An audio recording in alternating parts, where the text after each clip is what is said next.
Hello everyone, welcome back to my channel. Simple and easy meal maker biryani అయితే prepare చేశాను. ముందుగా mill మేకర్ని ఈ విధంగా వాటర్లో అయితే కొద్దిసేపు నానబెట్టుకొని వాటర్ అంతా తీసేయాలి. తీసేసుకున్న తర్వాత ఒక గిన్నెలో వేసుకొని కారం, ఉప్పు, అల్లం వెల్లుల్లి పేస్ట్, పసుపు,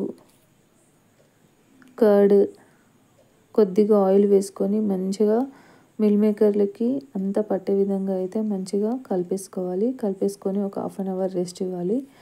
సో హాఫ్ అన్ అవర్ తర్వాత ఒక బౌల్ పెట్టుకొని ఆయిల్ వేసుకొని హోల్ గరం మసాలా, ఆనియన్స్, పచ్చిమిర్చి, పుదీనా వేసుకొని మంచిగా ఫ్రై చేసుకోవాలి. కొంచెం కలర్ చేంజ్ అయిన తర్వాత ముందుగా ప్రిపేర్ చేసుకున్న మిల్ మేకర్ని అయితే వేసేసుకొని మంచిగా ఫ్రై చేసుకోవాలి.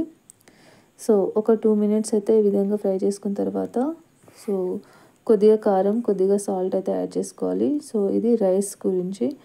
సో కొద్దిగా ధనియా పొడి కూడా యాడ్ చేసుకోవాలి. యాడ్ చేసుకున్న తర్వాత ముందుగానే నానబెట్టుకున్న రైస్ అయితే వేసుకోవాలి.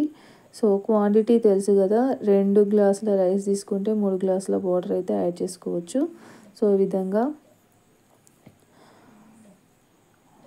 రైస్కి తగ్గట్టుగా వాటర్ అయితే యాడ్ చేసుకోవాలన్నమాట.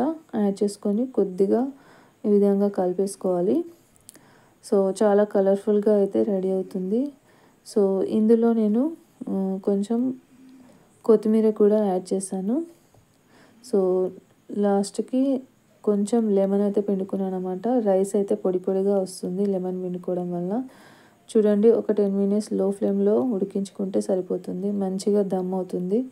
సో సింపుల్ అండ్ ఈజీ, చిన్నపిల్లలకైతే బాగా నచ్చుతుంది, చాలా ఇష్టంగా తింటారు. నచ్చితే లైక్ చేయండి. Thank you for watching.